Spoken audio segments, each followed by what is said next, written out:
dan terbang. Nah, saya melihat ada kebaikan. Mehekela. Awadati kuyehdi kapitsin tampa. Shemai. Inabut im Yeshua Nazaret. Yistele!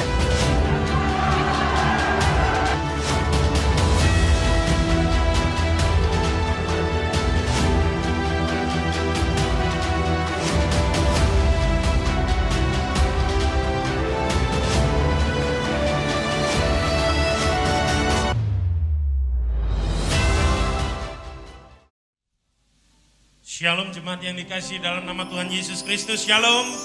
Haleluya. Semuanya bersuka cita, amin. Kita percaya kasih dan kebaikan Tuhan selalu ada dalam hidup kita. Mari bersama-sama kita berdoa sebelum kita memulai ibadah Jumat Agung kita ini. Terima kasih Tuhan, kami bersyukur atas kasih-Mu. Kami bersyukur atas segala kebaikan-Mu Bapa. Walaupun kami terbatas, tapi kami percaya kuasa-Mu turun atas kami. Kami diberkati oleh Engkau Tuhan. Karena Engkaulah sumber segalanya dalam hidup kita. Terima kasih Tuhan, terima kasih. Di dalam nama Tuhan Yesus. Haleluya. Amin. Oh, Jesus. Haleluya.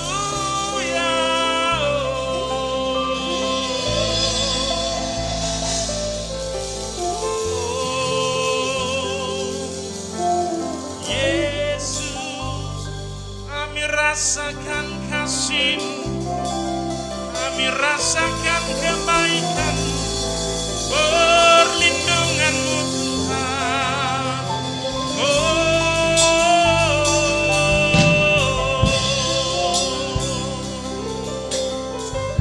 Olah sumber segalanya Bapa, olah sumber segalanya dalam hidup kami. Kami percaya belum pernah ada kasih seperti Engkau Tuhan. Percaya hanya Yesus satu-satunya sumber kehidupan kami.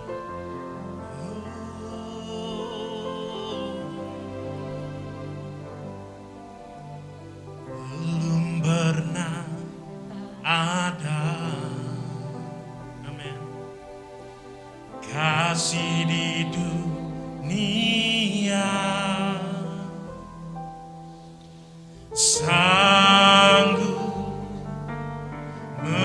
menerima diriku apa adanya, selain kasih-Mu Yesus. Sebab itu kami percaya sungguh tiada lagi kasih seperti ini,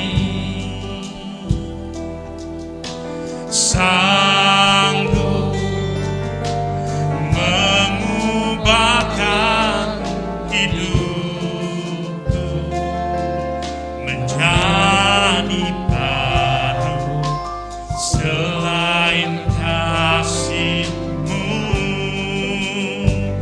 Yesus. Semuanya katakan, oh, Kau kagumi dalam hati, kasih-Mu tiada duanya, sampai kini ku akui kasih-Mu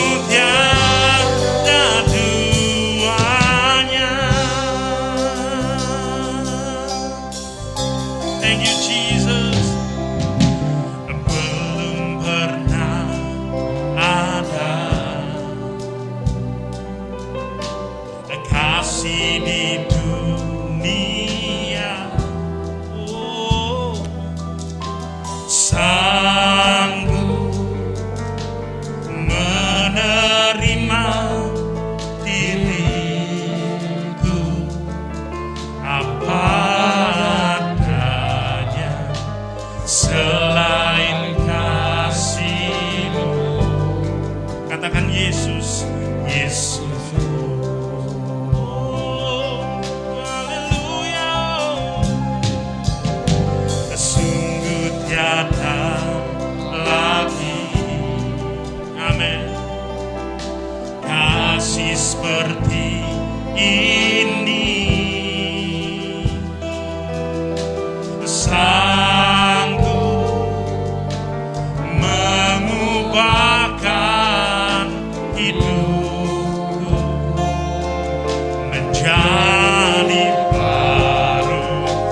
Selain kasih-Mu, serukan katakan Yesus.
Semua karena salib-Mu Tuhan.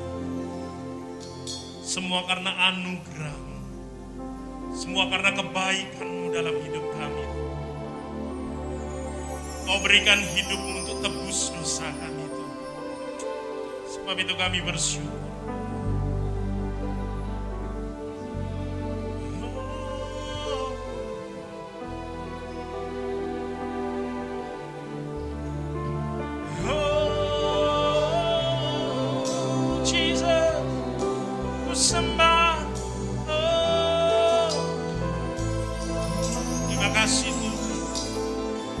Katakan, karena salib-Mu ku hidup, karena salib-Mu ku menang.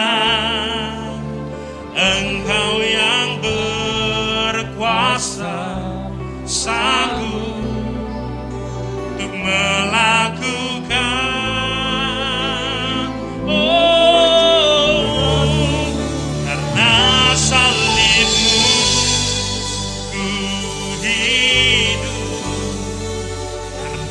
Salib-Mu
kami bersyukur Tuhan.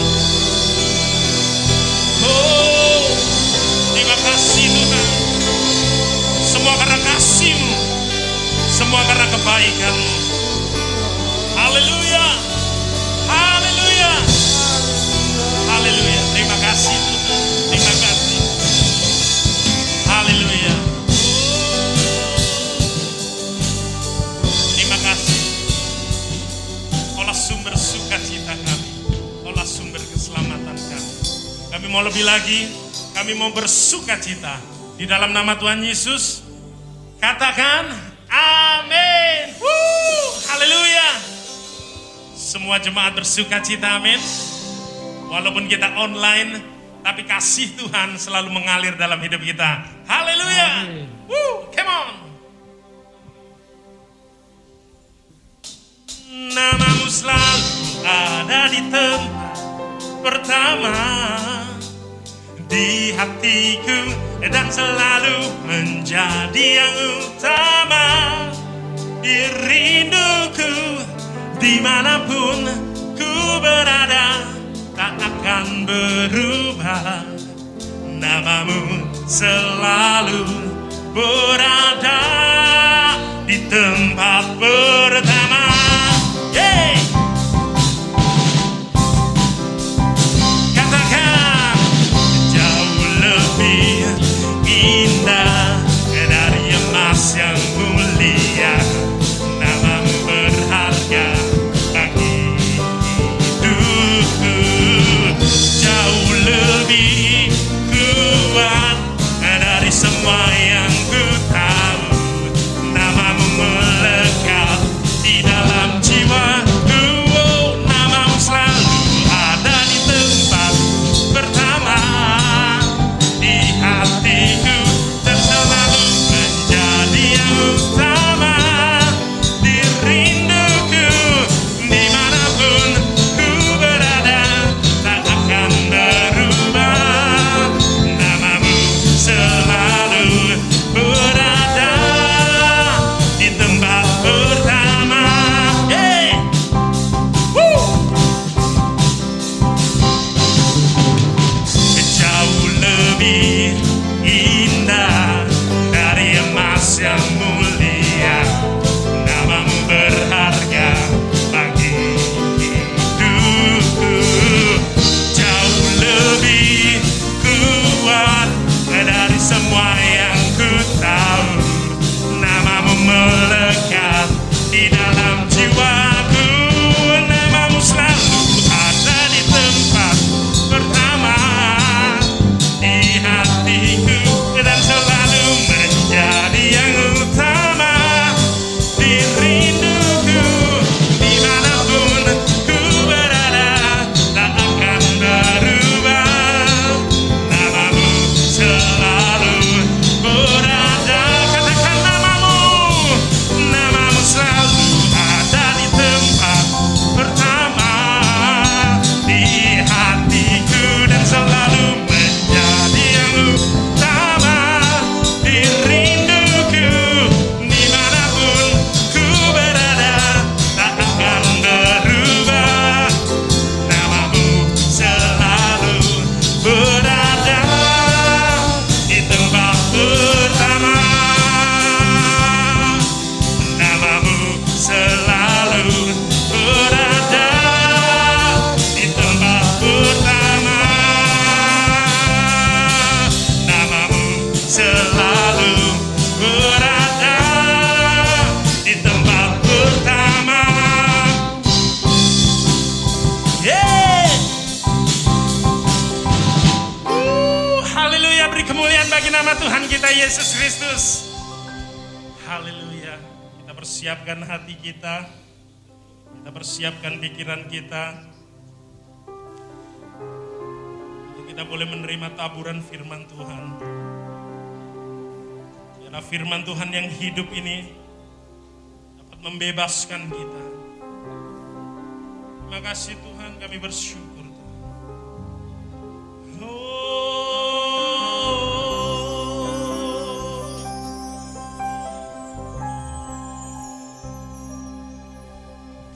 Tuhan, kasih-Mu yang sempurna Kau berikan hidup-Mu menggantikanku menanggung dosaku. Amin. Tuhan, Kau mampu menghapuskan segala kesalahan dengan darah-Mu. Kudus mulia, kuat kuasa darah-Mu membasuh senam hatiku. Engkau menghidupkan aku, sungguh mulia kuasa darah-Mu.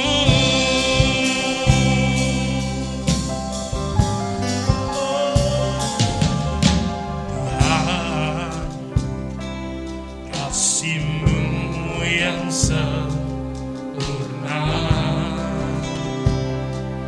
Kau berikan hidup-Mu menggantikanku menanggung dosaku. Katakan Tuhan, Tuhan, Kau mampu menghapuskan segala kesalahan dengan darah-Mu yang kudus mulia. Bersama-sama katakan, kuat kuasa darah-Mu membasuh senam hatiku. Engkau menghidupkan aku, sungguh mulia kuasa darah-Mu. Oh, kuat kuasa darah-Mu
Semua karena kasih, semua karena kebaikan-Mu di dalam hidup kami Bapa. Kami mau mendengarkan firman Tuhan. Yalah firman Tuhan ini dapat mengubahkan hidup kami. Dan kami terus berjalan sesuai kehendak dan rencana-Mu yang hidup Bapa. Terima kasih Tuhan, terima kasih. Di dalam nama Tuhan Yesus, semua yang percaya katakan amin. Haleluya. Puji nama Tuhan, kasih tepuk tangan yang meriah buat Allah kita. Haleluya. Semua diberkati Tuhan lewat pujian dan penyembahan tadi. Sekali lagi beri tepuk tangan yang meriah buat Allah kita. Haleluya. Shalom. Ya, baik Bapak Ibu yang dikasih Tuhan, hari ini kita memperingati Jumat Agung. Di mana Jumat Agung adalah satu peristiwa di mana Yesus telah mati.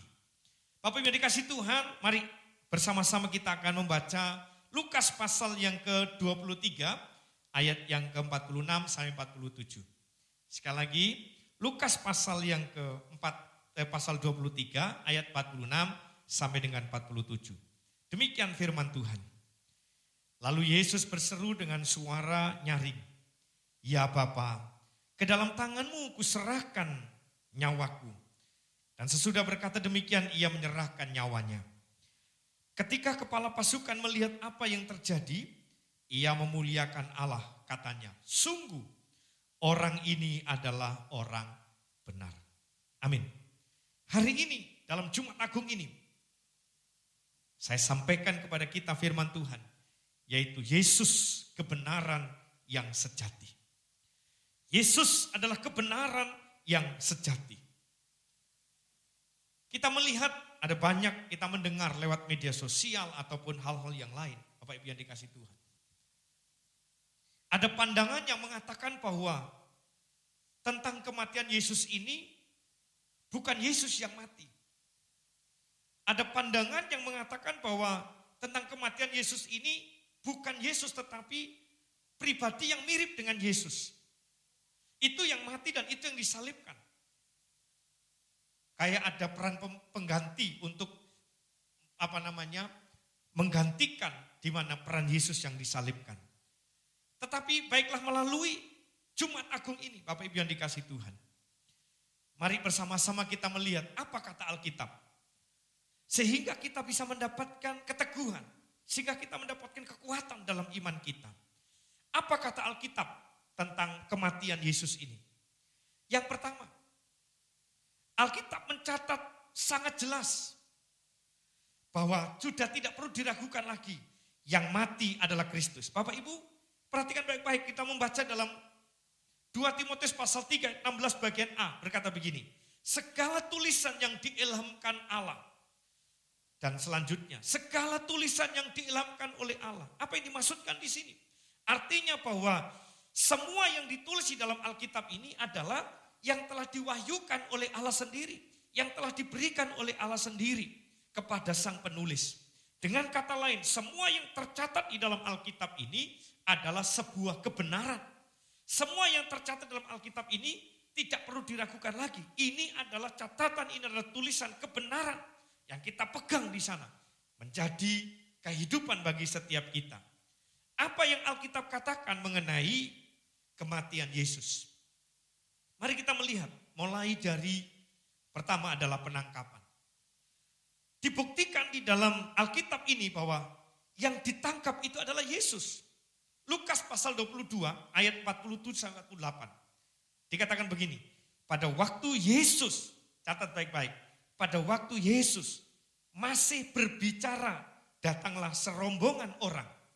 Sedang muridnya yang bernama Yudas, seorang dari ke-12 murid itu berjalan di depan mereka.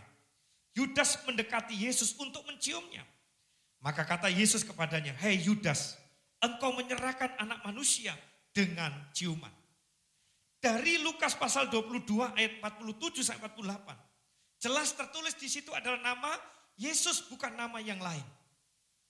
Dan di situ bersama-sama dengan para murid. Salah satu dari murid Yesus, dari 12 itu ada namanya Yudas. Dan Yudaslah yang menyerahkan Yesus kepada imam-imam. Yudaslah yang menyerahkan Yesus kepada orang yang punya niat untuk menangkap Yesus. Dari penangkapannya, Alkitab mengatakan bahwa yang ditangkap itu adalah Yesus. Yang diserahkan kepada penangkap kepada imam-imam adalah Yesus. Yang kedua, dari sisi pengadilannya. Dari pengadilannya. Ketika Yesus dibawa di hadapan mahkamah agama. Apakah Yesus yang diadili? Lukas pasal yang ke-22 ayat 63. Kemudian ayat 70 sampai 71. Dikatakan begini. Dan orang-orang yang menahan Yesus, perhatikan. Dan orang-orang yang menahan Yesus mengolok-olokkan dia dan memukulinya. Kata mereka semua. Kalau begitu, engkau ini anak Allah? Jawab Yesus. Perhatikan baik-baik. Kamu sendiri mengatakan bahwa akulah anak Allah. Lalu kata mereka, untuk apa kita perlu kesaksian lagi? Kita ini telah mendengarnya dari mulutnya sendiri. Dari mulut siapa? Dari mulutnya Yesus sendiri. Bahwa jelas dalam pengadilan di depan mahkamah agama yang diadili itu adalah Yesus. Yang berikutnya di depan Pilatus. Siapa yang diadili? Apakah Yesus atau orang lain? Lukas pasal 23 ayat 1 dan 3 dikatakan begini. Lalu bangkitlah seluruh sidang itu dan perhatikan di situ ada apa? Yesus dibawa menghadap Pilatus. Pilatus bertanya kepadanya, engkaukah raja orang Yahudi? Perhatikan di sini, jawab Yesus, engkau sendiri mengatakannya. Dalam pengadilan mahkamah agama adalah Yesus. Dalam dihadapkan dengan Pilatus juga Yesus. Bagaimana dengan ketika dihadapkan dengan Herodes? Apakah bukan Yesus? Lukas pasal 23 ayat 8 sampai 9. Dikatakan begini, ketika Herodes melihat Yesus, ia sangat girang. Perhatikan, ketika Herodes melihat Yesus, ia sangat girang. Sebab sudah lama ia ingin melihatnya. Karena ia sering mendengar tentang dia. Lagi pula ia mengharapkan melihat bagaimana Yesus mengadakan suatu tanda. Ia mengajukan banyak pertanyaan kepada Yesus. Tetapi Yesus tidak memberikan jawaban apapun. Jelas terlihat di sini. Dari sisi pengadilannya. Baik di depan mahkamah agama. Baik di Pilatus. Baik juga di Herodes pemimpin negeri itu. Ternyata adalah Yesus. Alkitab berkata demikian. Yang ketiga sekarang dengan penyalipannya. Apakah bukan Yesus yang disalibkan? Atau ada peran pengganti di sana? Perhatikan di dalam Lukas pasal 23 ayat 26 dan 33. Ketika mereka membawa Yesus, perhatikan, ketika mereka membawa Yesus, orang-orang yang menangkap Yesus, prajurit-prajurit yang membawa Yesus, di situ dikatakan ketika mereka membawa Yesus, mereka menahan seorang yang bernama Simon dari Kirene. Ada Simon dari Kirene yang menjadi saksi di sana. Yang baru datang dari luar kota. Lalu diletakkan salib itu di atas bahunya. Supaya dipikulnya salib sambil mengikuti Yesus. Perhatikan, dipikulnya sambil mengikuti Yesus. Ketika mereka sampai di tempat yang bernama Tengkorak, mereka menyalibkan Yesus. Saya ulangi, ketika mereka sampai di tempat yang bernama Tengkorak, mereka menyalibkan Yesus. Di situ dan juga kedua orang penjahat itu. Yang seorang di sebelah kanannya dan yang lain di sebelah kirinya. Dari sisi penyalipan, Alkitab mencatat bahwa yang disalibkan jelas itu adalah Yesus. Mari Bapak Ibu kita terus melihat di sini. Kemudian kematiannya. Apakah Yesus tidak mati atau Yesus masih hidup ketika Yesus setelah disalibkan? Di dalam Lukas pasal 23 ayat 46 dikatakan begini. Lalu Yesus berseru dengan suara nyaring. Ya Bapa, ke dalam tanganmu kuserahkan nyawaku. Dan sesudah berkata demikian, ia menyerahkan nyawanya. Jelas sekali Alkitab mengatakan bahwa yang mati, yang diadili, yang disalib itu adalah Yesus. Itu yang dikatakan oleh Alkitab. Supaya di sini kita bisa mengerti. Ketika ada pandangan yang mengatakan yang disalib itu bukan Yesus. Yang dihukum bukan Yesus. Yang mati juga bukan Yesus. Maka jelas Alkitab mengatakan semua tadi adalah berbicara tentang pribadi Yesus. Yang kedua buktinya adalah kita melihat ada saksi mata. Jadi Alkitab berkata bahwa yang disalib, yang diadili, yang ditangkap itu adalah Yesus. Maka saksi matanya siapa? Biasanya kalau dalam sebuah pengadilan itu dibuktikan bagaimana pengadilan ini bisa menjatuhkan hukuman kepada seseorang yang ditangkap. Entah kedapatan mencuri atau apa dan lain sebagainya. Maka harus ada barang bukti. Ada barang bukti baru ketika ditemukan barang bukti. Yang pertama. Yang kedua ada saksi. Nah bukti adalah di sini adalah apa yang tercatat di Alkitab. Yang kedua adalah saksi. Siapa yang melihat kejadian itu? Siapa yang melihat posisi seperti itu? Ternyata mari kita melihat bagian yang kedua. Ada saksi yang melihatnya. Yang pertama, Yudas sendiri yang salah satu daripada murid Kristus. Di dalam Lukas pasal 22 ayat 47 sampai 48. Maka Yesus masih berbicara, perhatikan di sini, maka Yesus masih berbicara, datanglah serombongan orang, sedang muridnya yang bernama Yudas. Seorang dari ke-12 murid itu berjalan di depan mereka. Yudas mendekati Yesus untuk menciumnya. Maka kata Yesus kepadanya, "Hei Yudas, engkau menyerahkan anak manusia dengan ciuman." Saksi mata yang pertama adalah bahwa yang ditangkap itu adalah Yesus. Tidak ada lain, adalah Yudas. Yudas itu bukan orang lain. Yudas itu adalah murid Tuhan Yesus. Dan Yudas itu yang datang kepada Yesus dan menyerahkan Yesus kepada imam-imam. Dan menyerahkan Yesus kepada para prajurit untuk ditangkap di sana. Dengan menjual Yesus seharga 30 keping perak. Dan Yesus didekati lalu Yesus dicium oleh Yudas. Lalu mereka imam-imam bersama dengan prajurit dan tentara itu menangkap Yesus. Menangkap Yesus. Saksi yang kedua adalah para murid. Selain Yudas, 11 murid yang lain juga melihat akan hal itu. Di ayat yang ke-49 dari Lukas pasal 22 ayat yang ke-49. Ketika mereka yang bersama-sama dengan Yesus melihat apa yang terjadi, berkatalah mereka, "Tuhan, mestikah kami menyerang mereka dengan pedang?" Kata mereka itu menunjuk siapa? Kata mereka dalam Lukas 12 ayat 49 ini adalah menunjuk kepada para murid. Yesus pada waktu itu bersama dengan para murid. Siapa itu? Salah satunya di sana ada Petrus, ada Yudas, juga ada Yohanes, ada Yakobus. Ketika Yesus selesai berdoa, 3 orang ini yang menyertai. Ada para murid yang menjadi saksi di sana. Selain Yudas sendiri yang adalah muridnya. Yang lain, siapa saksi mata yang bisa menjadi kekuatan buat kita? Bahwa yang mati, yang ditangkap dan yang disalibkan itu adalah Yesus. Yang ketiga adalah hamba dari imam-imam. Yang disebut di sana adalah Malkus. Yohanes pasal 18 ayat 10.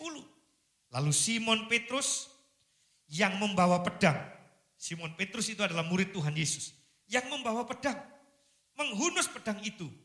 Menetakkannya kepada hamba imam besar. Dan memutus telinga kanannya. Nama hamba itu adalah Malkus. Malkus menjadi saksi di situ. Dan peristiwa yang terjadi ketika Malkus daun telinganya tertebas oleh pedang daripada salah satu murid Yesus. Yesus mengambil daun telinga yang jatuh yang terpotong itu. Kemudian dipasang kembali. Dan Malkus mengatakan, orang ini adalah anak Allah. Orang ini adalah sungguh-sungguh orang yang benar. Orang ini adalah Allah. Perhatikan baik-baik sendiri di sini. Bagaimana Malkus menyaksikan itu.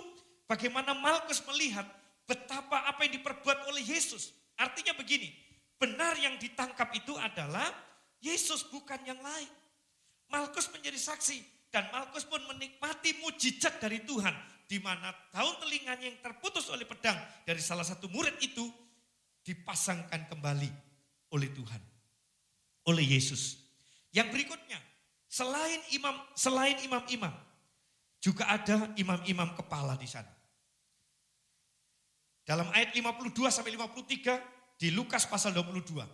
Apa dikatakan di sana? Maka Yesus berkata kepada imam-imam kepala dan kepala-kepala pengawal bait Allah serta tua-tua yang datang untuk menangkap dia. Katanya, sangkamu aku ini penyamun, maka kamu datang lengkap dengan pedang dan pentung.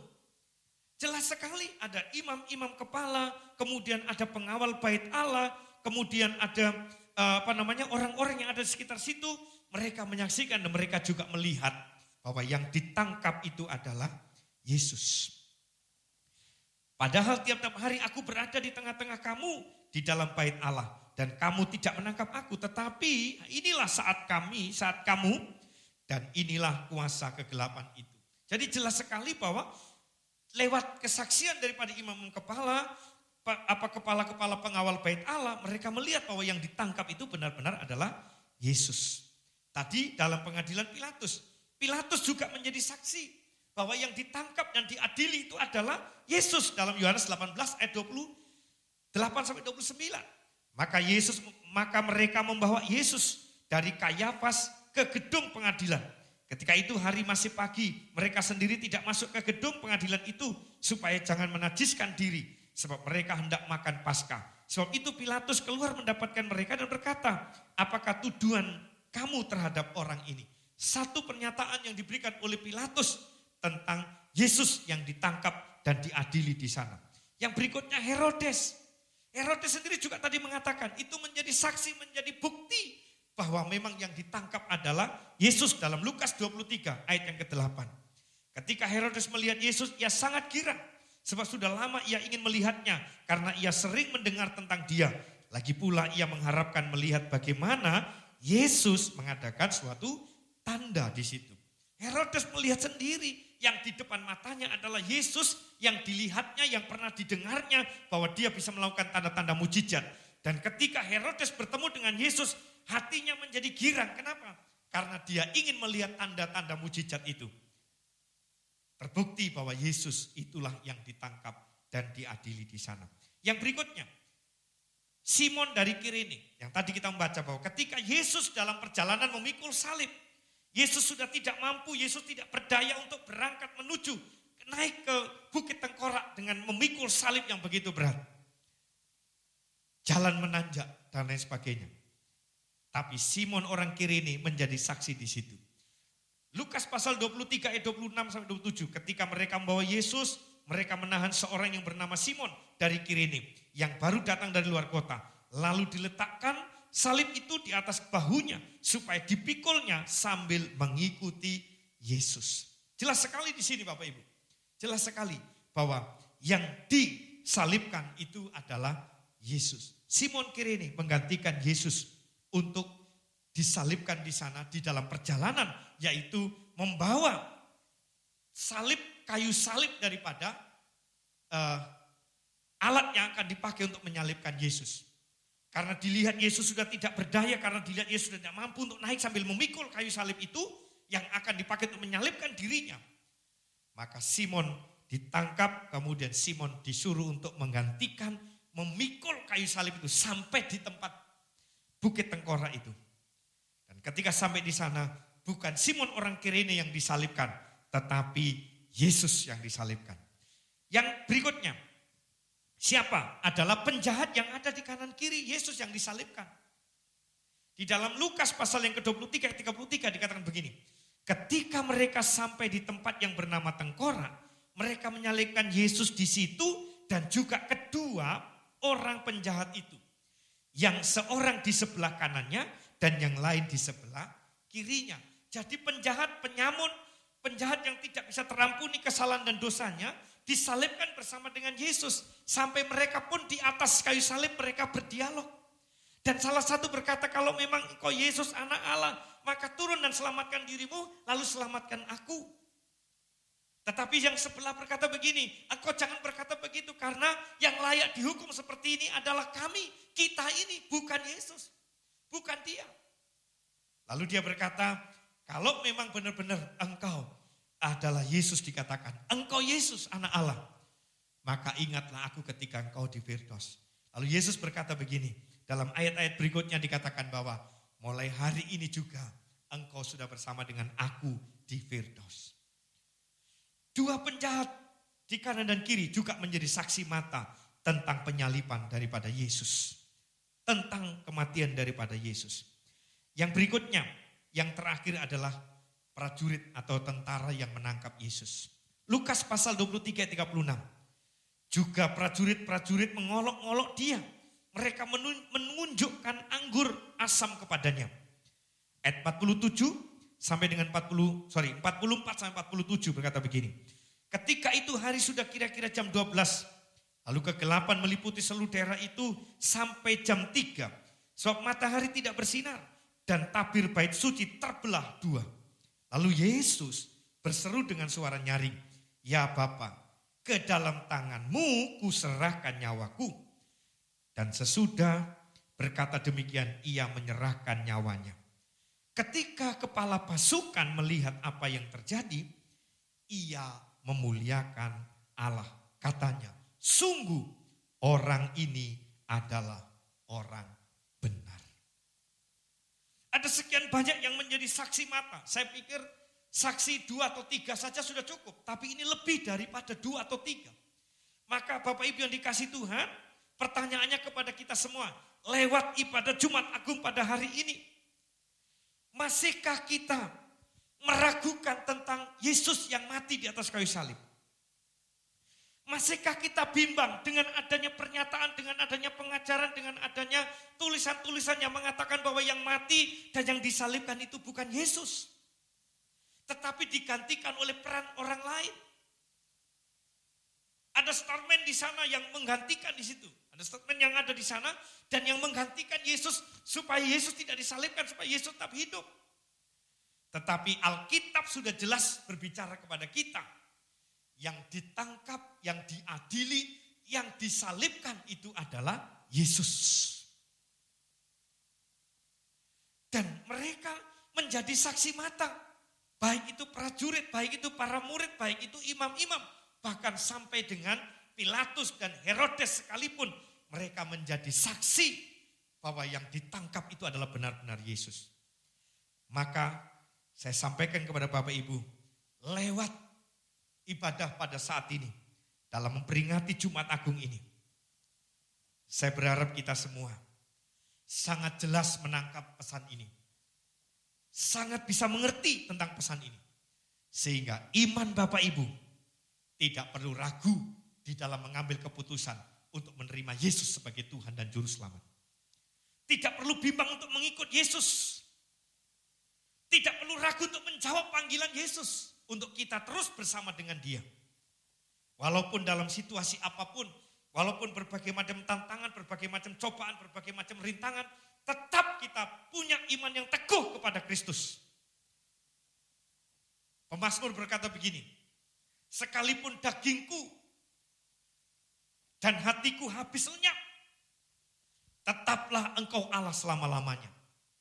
Kalau toh harus terjadi sesuatu, kegoncangan dalam iman kita, marilah hari ini kita tetapkan bahwa Yesus sudah mati untuk kita. Yesus sudah disalibkan untuk kita. Iman kita tetap teguh dan tidak tergoncangkan. Tetap kuat bersama dengan Tuhan. Tetap tangguh iman kita di dalam Kristus. Karena itu Bapak Ibu yang dikasih Tuhan, mari situasi apapun hari ini Yesus sudah mati untuk kita. Yesus juga sudah disalibkan juga untuk kita, bukan karena dosa dan kesalahannya. Dan banyak saksi mata yang melihat untuk membuktikan kebenaran ini. Makanya di kalimat terakhir tadi dikatakan, sungguh orang ini adalah orang benar. Yang mengatakan ini siapa? Yang mengatakan ini adalah para prajurit. Mereka yang tidak mengenal tentang Yesus dengan benar. Mereka yang tidak tahu tentang Allah dengan benar. Tapi pada saat itu dia bisa melihat, sungguh orang ini adalah orang benar. Siapa orang ini? Orang ini adalah Y-E-S-U-S. Siapa? Yesus. Itu. Jelas sekali mereka berkata. Lalu apa tindakan yang kedua? Orang yang menangkap Yesus ini tidak hanya sekedar bisa mengatakan bahwa dia adalah orang yang benar, tapi dia juga mengatakan bahwa dia memuliakan Allah. Ironis sekali kalau kita sudah kenal dan tahu tentang Yesus, lalu kita tidak memuliakan Allah. Tentara ini saja baru kenal Yesus, baru tahu tentang Yesus, baru lihat Yesus, hari itu dia memuliakan Allah. Kita yang sudah ditebus, kita yang sudah diselamatkan, kita yang sudah menerima mujizat, kita yang sudah menerima pertolongan Tuhan. Ternyata kita tidak memuliakan Allah. Sungguh terlalu. Ayo perhatikan baik-baik. Kalau Yesus sudah berkorban untuk kita. Yesus sudah mati untuk kita. Darahnya sudah tercurah untuk kita. Sebentar kita akan menikmati tubuh dan darahnya ini. Satu bukti bahwa dia sudah menebus kita. Maka mari bersama-sama. Ayo kita tetap teguh iman kita kepada Tuhan Yesus. Begitu kita menerima dia. Sekali untuk selama-lamanya. Tidak tergoncangkan oleh apapun. Tuhan Yesus memberkati kita semua. Amin. Setelah kita mendengarkan firman Tuhan, mari bersama-sama di dalam satu peringatan yang indah ini, di mana hari ini kita memperingati tentang kematian Tuhan Yesus. Kita siapkan hati kita. Kita akan masuk untuk menikmati tubuh dan darah daripada Kristus. Mari kami undang Bapak Ibu untuk bangkit berdiri. Kirala pasyandara mataka para lama sini bira. Kirala para lama sini bira para. Sini bira lama mataka para lama sini bira. Darahmu sucikanku, darahmu beri kehidupan, darahmu gantikanku sebagai korban tebusan, sucikanku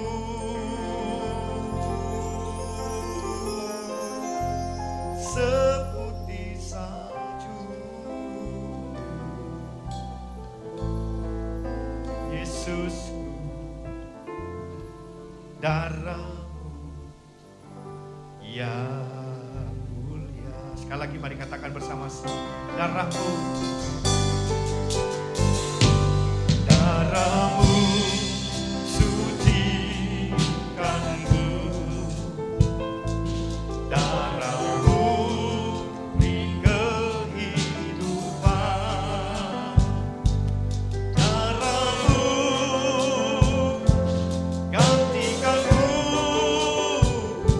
sebagai korban tebusan, sucikanku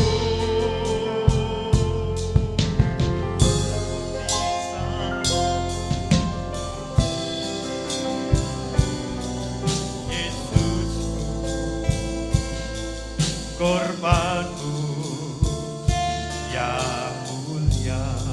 Syaralah para.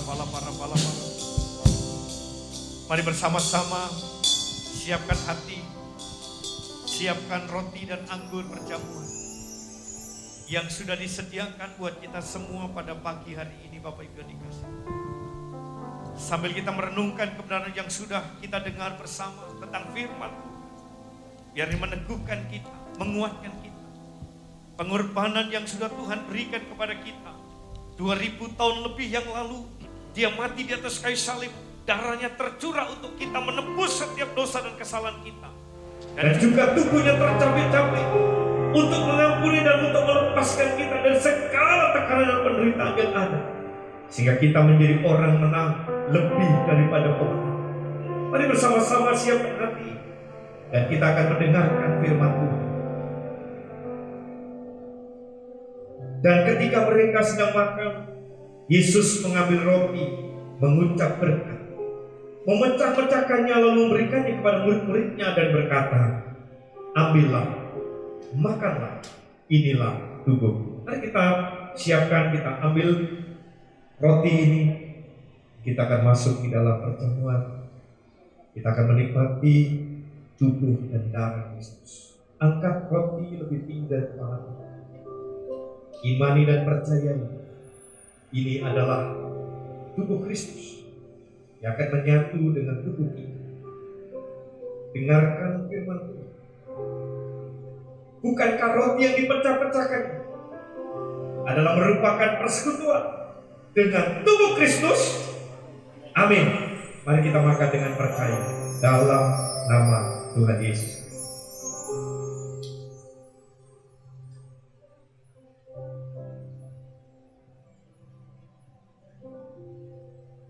Selanjutnya siapkan cawan. Kira lama sadara pataka para lama sidikina. Kira lama lama. Firman Tuhan berkata, sesudah itu ia mengambil cawan, mengucap syukur, lalu memberikannya kepada mereka dan berkata, minumlah kamu semua dari cawan, sebab inilah darahku, darah perjanjian yang ditumpahkan bagi banyak orang untuk pengampunan dosa. Mari ambil cawan, akan lebih tinggi dari kepala kita. Ini adalah darah Kristus yang dicurahkan bagi kita, menebus setiap dosa dan kesalahan bagi setiap kita, menjadikan kita punya persekutuan yang kembali akrab dengan Allah. Mari imani dan percayai, dengarkan firman Tuhan. Bukankah cawan pengucapan syukur yang atasnya kita ucapkan syukur adalah merupakan persekutuan dengan darah Kristus? Amin. Mari kita minum dengan percaya dalam nama Tuhan Yesus Kristus.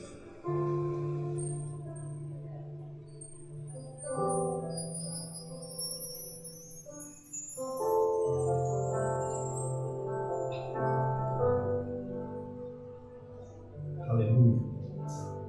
Haleluya. Biarlah para masuk taruh cawan dan angkat tangan kita bersama-sama mengucap syukur. Haleluya.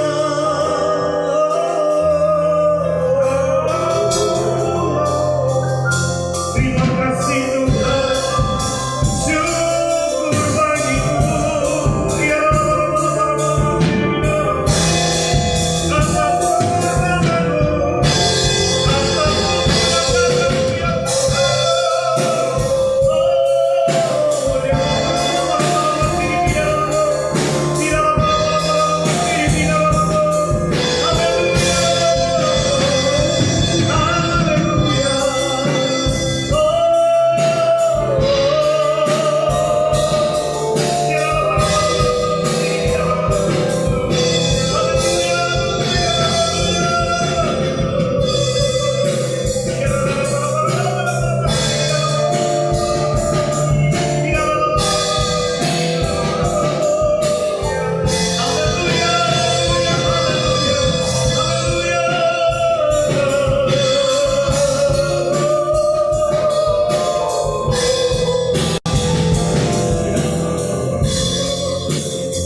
Mari terus menyembah Tuhan.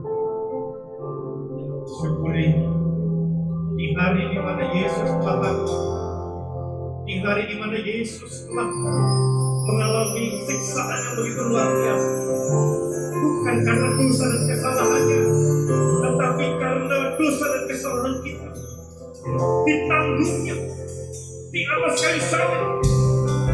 Satu pengorbanan luar biasa untuk kita. Karena biarlah kita terus percaya kepada Tuhan, terus mendekatkan diri kepada Tuhan, terus mengucap syukur kepada Tuhan untuk segala kehidupan bagi setiap kita yang telah ditebus oleh Yesus.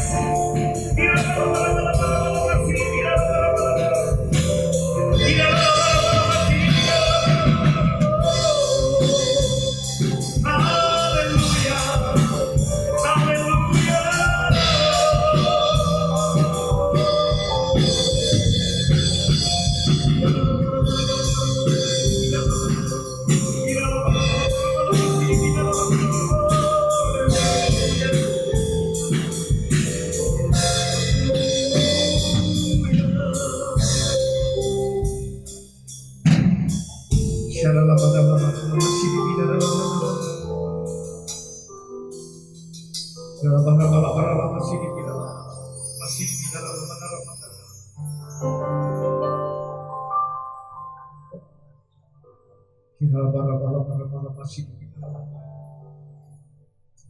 Terima kasih Tuhan, buat pagi hari ini kami boleh menikmati tubuh dan darah-Mu. Dan itu terus menyatu dalam kehidupan kami Tuhan. Memulihkan kehidupan kami, menyucikan dan menguduskan setiap kami. Menetapkan kami menjadi milik kepunyaan-Mu ya Tuhan. Terima kasih buat pagi hari ini.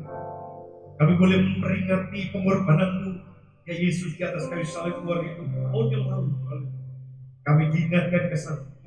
Engkaulah kebenaran yang secara permanen, yang telah mati bagi setiap kami, untuk menebus setiap kami dan mempersatukan kembali kami dengan Allah. Terima kasih Tuhan Yesus. Berkati hamba-Mu yang sudah membagikan firman-Mu buat kami semua.